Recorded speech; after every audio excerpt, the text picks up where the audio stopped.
Este livro foi gravado nos estúdios da Fundação Dorina Noil para cegos. Lido por Antônio Sérgio Grell.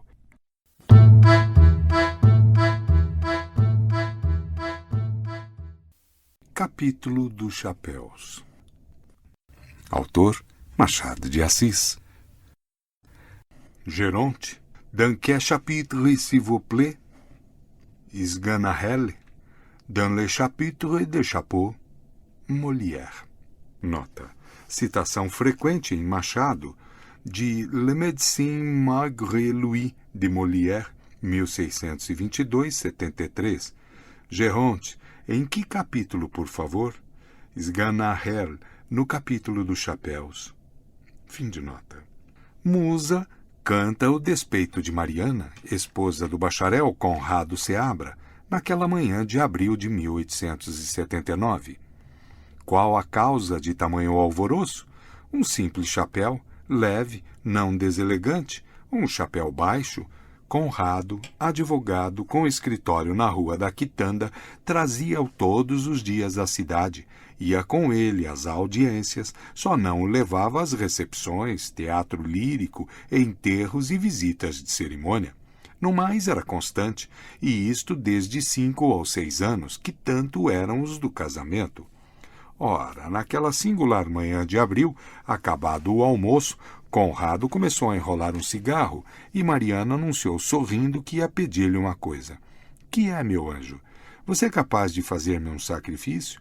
10, 20? Pois então não vá mais à cidade com aquele chapéu. — Por quê? É feio? — Não digo que seja feio, mas é cá para fora, para andar na vizinhança, à tarde ou à noite. Mas na cidade, um advogado, não me parece que... Que tolice, iaiá. Pois sim, mas faz-me este favor, faz. Conrado riscou um fósforo, acendeu o cigarro e fez-lhe um gesto de gracejo para desconversar. Mas a mulher teimou. A teima, a princípio frouxa e súplice, tornou-se logo imperiosa e áspera. Conrado ficou espantado. Conhecia a mulher. Era, de ordinário, uma criatura passiva, meiga, de uma plasticidade de encomenda, capaz de usar com a mesma divina indiferença tanto um diadema régio como uma touca. A prova é que, tendo tido uma vida de andarilha nos últimos 2 anos de solteira, tão depressa casou como se a fez aos hábitos quietos. Saía às vezes, e a maior parte delas por instâncias do próprio consorte, mas só estava comodamente em casa. Móveis, cortinas, ornatos supriam-lhe os filhos. Tinha-lhes um amor de mãe, e tal era a concordância da pessoa com o meio que ela saboreava os trastes na posição ocupada, as cortinas com as dobras do costume e assim o resto. Uma das 3 janelas, por exemplo, que davam para a rua, vivia sempre meio aberta, nunca era outra. Nem o gabinete do marido escapava às exigências monótonas da mulher, que mantinha sem alteração a desordem dos livros e até chegava a restaurá-la. Os hábitos mentais seguiam a mesma uniformidade. Mariana dispunha de muito poucas noções e nunca lera senão os mesmos livros. A Moreninha, de Macedo, 7 vezes. Ivan Noé e o Pirata, de Walter Scott, 10 vezes. E Motte de l'Énigme, de Madame Craven, 11 vezes. Nota. Ivan Noé e o Pirata, romances históricos de Sir Walter Scott, poeta e romancista escocês, 1771-1832, um dos autores mais populares e influentes do século passado. Ivan Noé, 1820, que se passa na Inglaterra medieval, talvez seja a mais conhecida de suas obras. O Pirata é de 1822. Lady Augustus Craven, Pauline de la Ferronnays, 1820-91, escritora francesa, cujos romances Le Motte de l'Énigme, 1874, e Travail de l'Unamé, Étude d'une conversation, 1877, por exemplo, fizeram grande sucesso no mundo católico. Fim de nota. Isto posto, como explicar o caso do chapéu? Na véspera, à noite, enquanto o marido fora a uma sessão do Instituto da Ordem dos Advogados, o pai de Mariana veio à casa deles. Era um bom velho, magro, pausado, ex-funcionário público, ralado de saudades do tempo em que os empregados iam de casaca para suas repartições. Casaca era o que ele, ainda agora, levava aos enterros, não pela razão que o leitor suspeita, a solenidade da morte ou a gravidade da despedida última, mas por esta menos filosófica, por ser um costume antigo. Não dava outra, nem da casaca nos enterros, nem do jantar às 2 horas, nem de 20 usos mais, e tão aferrado aos hábitos que o aniversário do casamento da filha ia para lá às 6 horas da tarde, jantado e digerido, via comer e no fim aceitava um pouco de doce, um cálice de vinho e café. Era tal o sogro de Conrado como supor que ele aprovasse o chapéu baixo do genro? Suportava-o calado, em atenção às qualidades da pessoa, nada mais. Acontecera-lhe, porém, naquele dia, vê-lo de relance na rua, de palestra com outros chapéus altos de homens públicos, e nunca lhe pareceu tão torpe. De noite, encontrando a filha sozinha, abriu-lhe o coração. Pintou-lhe o chapéu baixo como a abominação das abominações e instou com ela para que o fizesse desterrar. Conrado ignorava essa circunstância, a origem do pedido. Conhecendo a docilidade da mulher, não entendeu a resistência e, porque era autoritário e voluntarioso, a teima veio irritá-lo profundamente. Conteve-se ainda assim, preferiu mofar do caso, falou-lhe com tal ironia e desdém que a pobre dama sentiu-se humilhada. Mariana quis levantar-se 2 vezes, ele obrigou-a a ficar, a primeira pegando-lhe levemente no pulso, a segunda subjugando-a com o olhar, e dizia sorrindo: "Olhe, Yaya, tenho uma razão filosófica para não fazer o que você me pede. Nunca lhe disse isto, mas já agora confio-lhe tudo." Mariana mordia o lábio sem dizer mais nada. Pegou de uma faca e entrou a bater com ela devagarinho para fazer alguma coisa, mas nem isso mesmo consentiu o marido, que lhe tirou a faca delicadamente e continuou. A escolha do chapéu não é uma ação indiferente, como você pode supor. É regida por um princípio metafísico. Não cuide de que quem compra um chapéu exerce uma ação voluntária e livre. A verdade é que obedece a um determinismo obscuro. A ilusão da liberdade existe arraigada nos compradores e é mantida pelos chapeleiros que, ao verem um freguês ensaiar 30 ou 40 chapéus e sair sem comprar nenhum, imaginam que ele está procurando livremente uma combinação elegante. O princípio metafísico é este. O chapéu é a integração do homem, um prolongamento da cabeça, um complemento decretado ad eterno. Ninguém o pode trocar sem mutilação. É uma questão profunda que ainda não ocorreu a ninguém. Os sábios têm estudado tudo desde o astro até o verme, ou, para exemplificar bibliograficamente, desde Laplace. Você nunca leu Laplace? Desde Laplace e a mecânica celeste até Darwin e o seu curioso livro das minhocas. E, entretanto, não se lembram ainda de parar diante do chapéu e estudá-lo por todos os lados. Nota.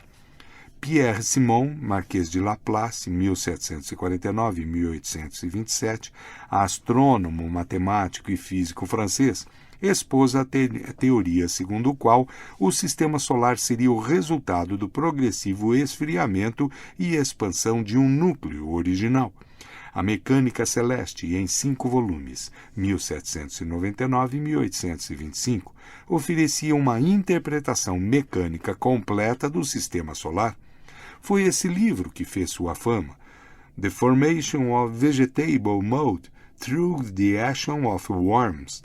A formação do humus vegetal pela ação das minhocas, uma das últimas obras de Charles Darwin, 1809-82, foi publicado em 1881, entre a data em que se desenvolve a ação deste conto e sua composição. Portanto, trata-se de um cochilo de Machado? Ninguém advertiu que há uma metafísica do chapéu.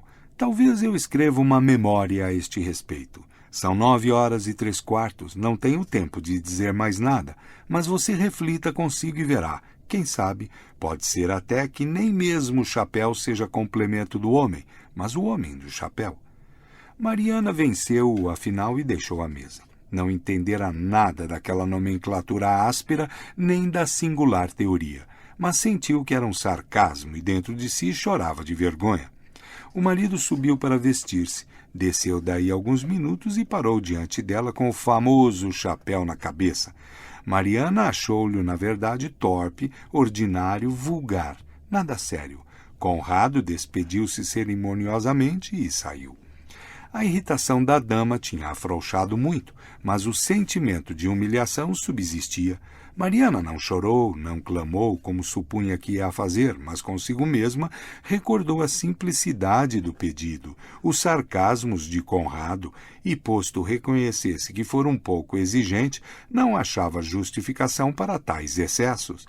Ia de um lado para o outro, sem poder parar. Foi à sala de visita, chegou à janela meio aberta, viu ainda o marido na rua, à espera do bonde, de costas para casa, com o eterno e torpíssimo chapéu na cabeça. Mariana sentiu-se tomada de ódio contra essa peça ridícula. Não compreendia como pudera suportá-la por tantos anos. E relembrava os anos, pensava na docilidade dos seus modos, na aquiescência a todas as vontades e caprichos do marido, e perguntava a si mesma se não seria essa justamente a causa do excesso daquela manhã. Chamava-se tola, moleirona, se tivesse feito como tantas outras, a Clara e a Sofia, por exemplo, que tratavam os maridos como eles deviam ser tratados. Não lhe aconteceria nem metade, nem uma sombra do que lhe aconteceu. De reflexão em reflexão, chegou à ideia de sair. Vestiu-se e foi à casa da Sofia, uma antiga companheira de colégio, com o fim de espairecer, não de lhe contar nada.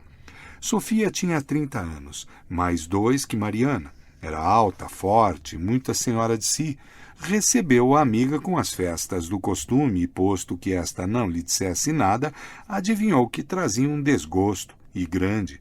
Adeus, plano de Mariana. Daí a 20 minutos contava-lhe tudo. Sofia riu dela, sacudiu os ombros, disse-lhe que a culpa não era do marido. Bem sei, é minha, concordava Mariana. Não seja tola, Iaiá.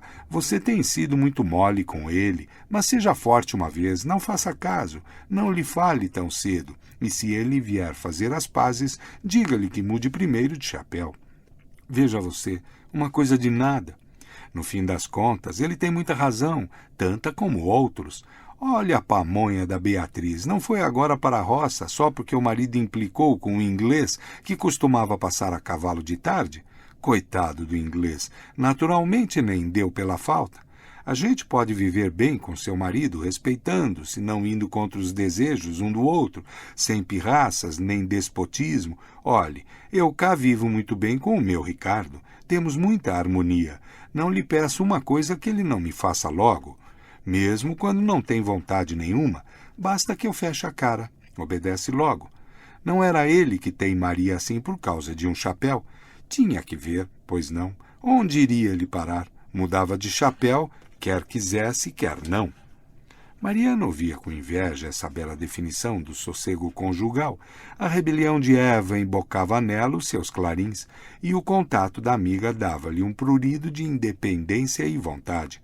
Para completar a situação, esta Sofia não era só muito senhora de si, mas também dos outros. Tinha olhos para todos os ingleses, a cavalo ou a pé. Honesta, mas namoradeira. O termo é cru e não há tempo de compor outro mais brando. Namorava à torta e à direita, por uma necessidade natural, um costume de solteira. Era o troco miúdo do amor que ela distribuía a todos os pobres que lhe batiam à porta.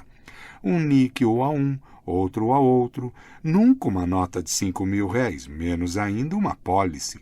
Ora, este sentimento caritativo induziu a propor à amiga que fossem passear, ver as lojas, contemplar a vista de outros chapéus bonitos e graves. Mariana aceitou. Um certo demônio soprava nela as fúrias da vingança. Demais, a amiga tinha o dom de fascinar, virtude de Bonaparte, e não lhe deu tempo de refletir. Pois sim, iria, estava cansada de viver cativa. Também queria gozar um pouco, etc, etc. Enquanto Sofia foi vestir-se, Mariana deixou-se estar na sala, irrequieta e contente consigo mesma. Planeou a vida toda aquela semana, marcando os dias e horas de cada coisa, como numa viagem oficial. Levantava-se, sentava-se e ia à janela à espera da amiga. Sofia parece que morreu, dizia de quando em quando. De uma das vezes que foi à janela, viu passar um rapaz a cavalo. Não era inglês, mas lembrou-lhe a outra que o marido levou para a roça, desconfiado de um inglês, e sentiu crescer-lhe o ódio contra a raça masculina, com exceção, talvez, dos rapazes a cavalo. Na verdade, aquele era afetado demais, esticava a perna no estribo com evidente vaidade das botas, dobrava a mão na cintura com um ar de figurino. Mariana notou-lhe esses dois defeitos, mas achou que o chapéu resgatava-os. Não que fosse um chapéu alto, era baixo, mas próprio do aparelho equestre. Não cobria a cabeça de um advogado indo gravemente para o escritório, mas a de um homem que espairecia ou matava o tempo. Os tacões de Sofia desceram a escada, compassadamente. Pronta, disse ela daí a pouco, ao entrar na sala. Realmente estava bonita. Já sabemos que era alta. O chapéu aumentava-lhe o ar senhoril, e um diabo de vestido de seda preta arredondando-lhe as formas do busto fazia ainda mais vistosa. Ao pé dela, a figura de Mariana desaparecia um pouco. Era preciso atentar primeiro nesta para ver que possuía feições muito graciosas, uns olhos lindos, muita e natural elegância. O pior é que a outra dominava desde logo, e onde houvesse pouco tempo as ver, tomava-o Sofia para si. Este reparo seria incompleto se eu não acrescentasse que Sofia tinha consciência da superioridade e que apreciava por isso mesmo as belezas do gênero Mariana, menos derramadas e aparentes. Se é um defeito, não me compete emendá-lo. Onde vamos nós? Perguntou Mariana. Que tolice! Vamos passear a cidade. Agora me lembro, vou tirar o retrato, depois vou ao dentista. Não, primeiro vamos ao dentista. Você não precisa de ir ao dentista? Não, nem tirar o retrato. Já tenho muitos. E para quê? Para dá-lo àquele senhor? Sofia compreendeu que o ressentimento da amiga persistia e durante o caminho tratou de pôr 1 ou 2 bagos mais de pimenta. Disse-lhe que, embora fosse difícil, ainda era tempo de libertar-se e ensinava-lhe um método para subtrair a tirania. subtrair-se à tirania. Não convinha ir logo de um salto, mas devagar, com segurança, de maneira que ele desse por si quando ela lhe pusesse o pé no pescoço. Obra de algumas semanas, 3 a 4, não mais. Ela, Sofia, estava pronta a ajudá-la e repetia-lhe que não fosse mole, que não era escrava de ninguém, etc. Mariana ia cantando dentro do coração a marseiesa do matrimônio. Chegaram à Rua do Ouvidor. Era pouco mais do meio-dia, muita gente andando ou parada, o movimento do costume.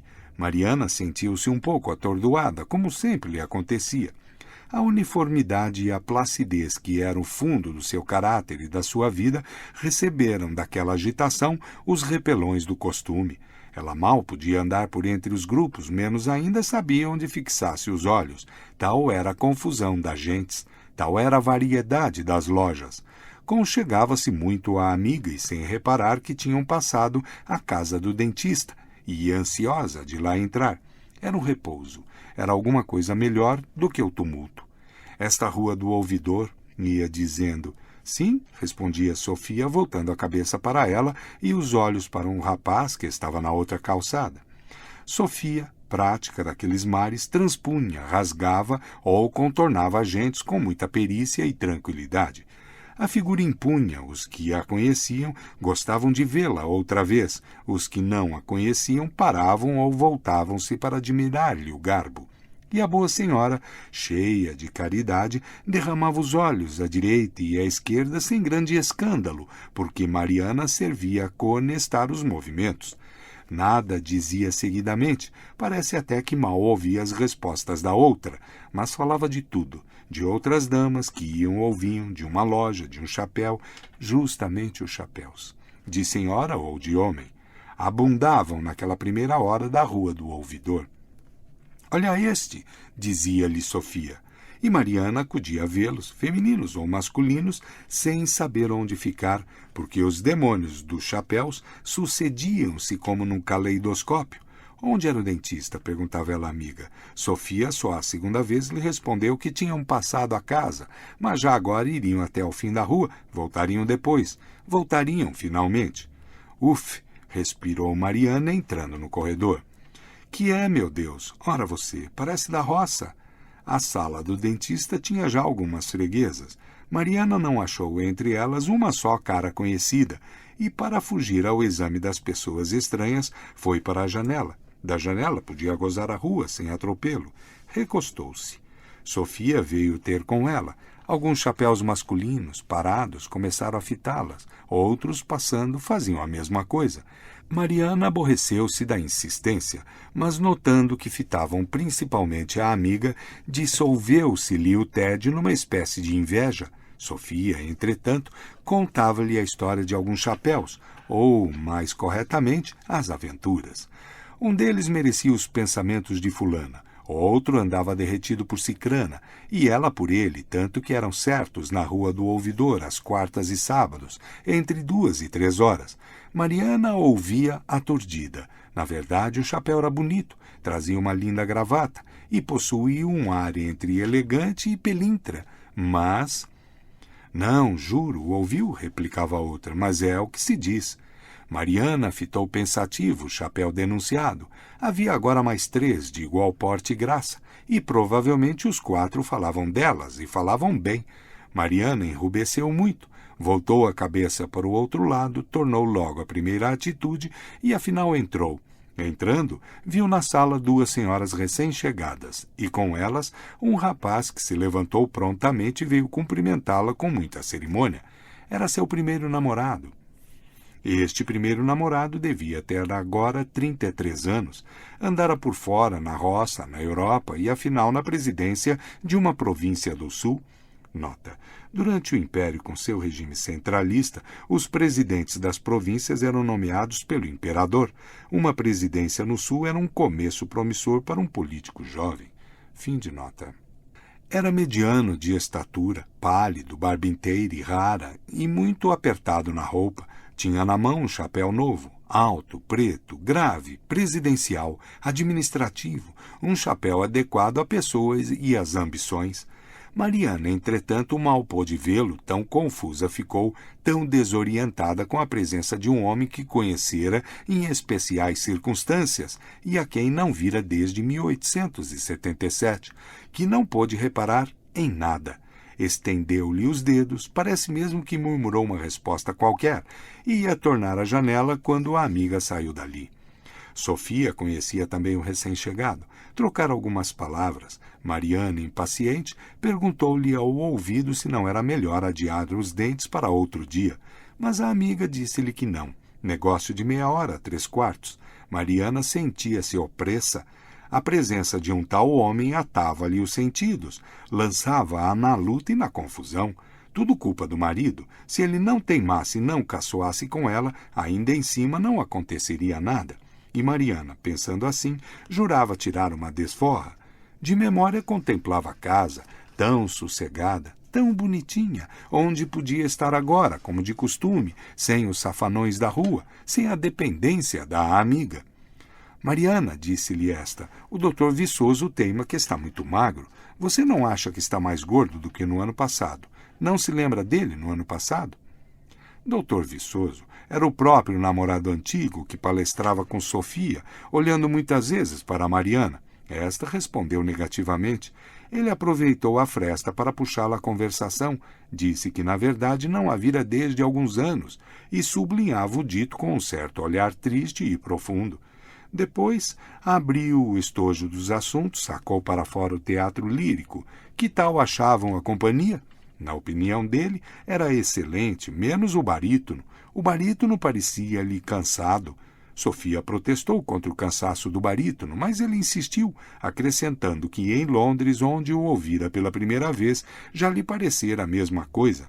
As damas, sim, senhora, tanto a soprano como a contralto eram de primeira ordem, e falou das óperas, citava os trechos, elogiou a orquestra, principalmente os Huguenots. Nota: Les Huguenots, ópera de Giacomo Meyerbeer, 1791-1864, que estreou em 1836, uma das óperas mais grandiosas do século passado e das mais populares. Fim de nota. Tinha visto Mariana na última noite, no quarto ou quinto camarote da esquerda, não era verdade? Fomos, murmurou ela, acentuando bem o plural. No cassino é que não tenho visto, continuou ele. Está ficando um bicho do mato, acudiu Sofia rindo. Viçoso gostara muito do último baile e desfiou as suas recordações. Sofia fez o mesmo às dela. As melhores toaletes foram descritas por ambos com muita particularidade. Depois vieram as pessoas, os caracteres, 2 ou 3 picos de malícia, mas tão anódina que não fez mal a ninguém. Mariana ouvia-o sem interesse. 2 ou 3 vezes chegou a levantar-se e ir à janela. Mas os chapéus eram tantos e tão curiosos que ela voltava a sentar-se e interiormente disse alguns nomes feios à amiga. Não os ponho aqui por não serem necessários. E, aliás, seria de mau gosto desvendar o que esta moça pôde pensar da outra durante alguns minutos de irritação. E as corridas do Jockey Club? Perguntou o ex-presidente. Mariana continuava a abanar a cabeça.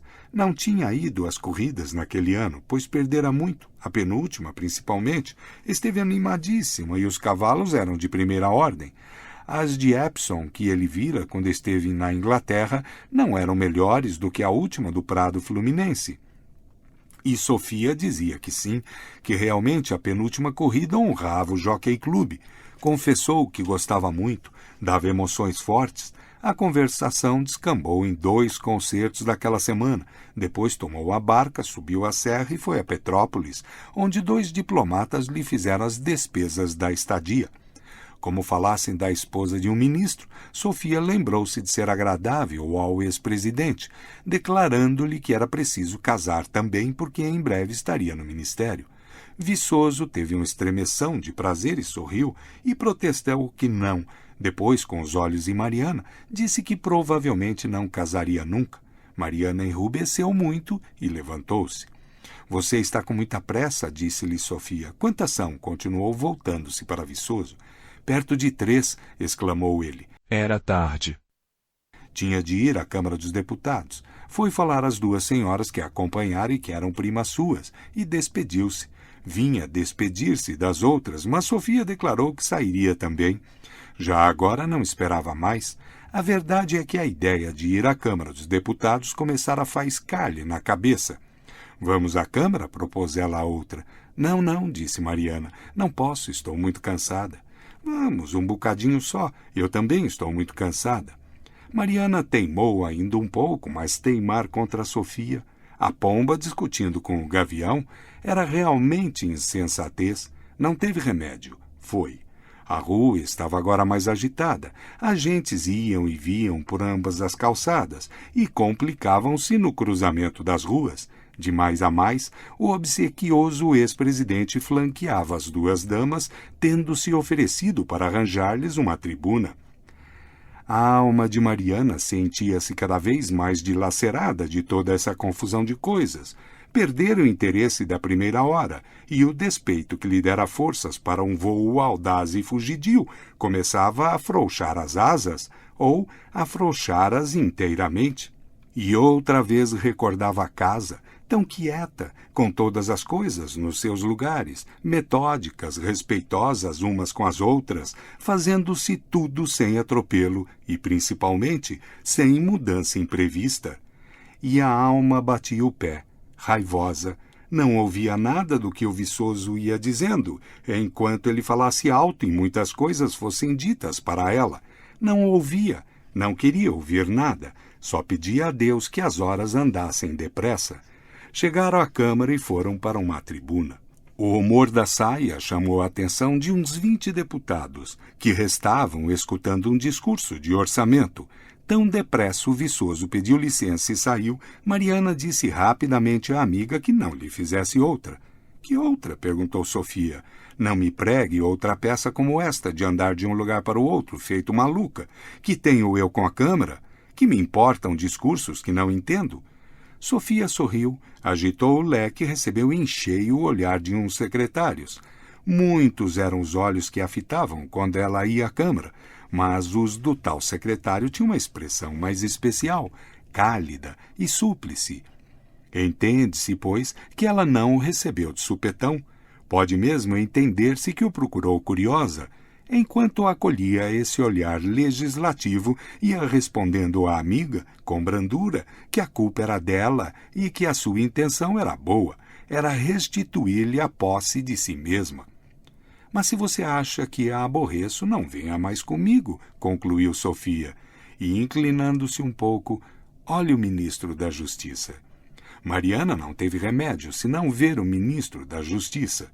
Este aguentava o discurso do orador, um governista, que provava a conveniência dos tribunais correcionais e, incidentemente, compendiava a antiga legislação colonial. Nota: esta mania dos políticos de mostrar erudição e fazer discursos compridíssimos é alvo repetido da sátira de Machado. Ver, por exemplo, A Semana, página 234, crônica de 30 de abril de 1893. Fim de nota. Nenhuma parte. Um silêncio resignado, polido, discreto e cauteloso. Mariana passeava os olhos de um lado para o outro, sem interesse. Sofia dizia-lhe muitas coisas para dar saída a uma porção de gestos graciosos. No fim de 15 minutos, agitou-se a Câmara, graças a uma expressão do orador e uma réplica da oposição. Trocaram-se a partes, os segundos mais bravos que os primeiros, e seguiu-se um tumulto que durou perto de um quarto de hora. Essa diversão não foi para Mariana, cujo espírito plácido e uniforme ficou atarantado no meio de tanta e tão inesperada agitação. Ela chegou a levantar-se para sair, mas sentou-se outra vez. Já agora estava disposta a ir ao fim, arrependida e resoluta a chorar só consigo as suas mágoas conjugais. A dúvida começou mesmo a entrar nela. Tinha razão no pedido ao marido, mas era caso de doer-se tanto? Era razoável o espalhafato? Certamente que as ironias dele foram cruéis, mas, em suma, era a primeira vez que ela lhe batera o pé e, naturalmente, a novidade irritou-o. De qualquer modo, porém, fora um erro ir revelar tudo à amiga. Sofia iria talvez contá-lo a outras. Esta ideia trouxe um calafrio a Mariana. A indiscrição da amiga era certa. Tinha-lhe ouvido uma porção de histórias de chapéus masculinos e femininos, coisas mais graves do que uma simples briga de casados. Mariana sentiu necessidade de lisonjeá-la e cobriu a sua impaciência e zanga com uma máscara de docilidade hipócrita. Começou a sorrir também, a fazer algumas observações a respeito de um ou outro deputado, e assim chegaram ao fim do discurso e da sessão. Eram 4 horas dadas. Toca recolher, disse Sofia. E Mariana concordou que sim, mas sem impaciência, e ambas tornaram a subir a rua do ouvidor.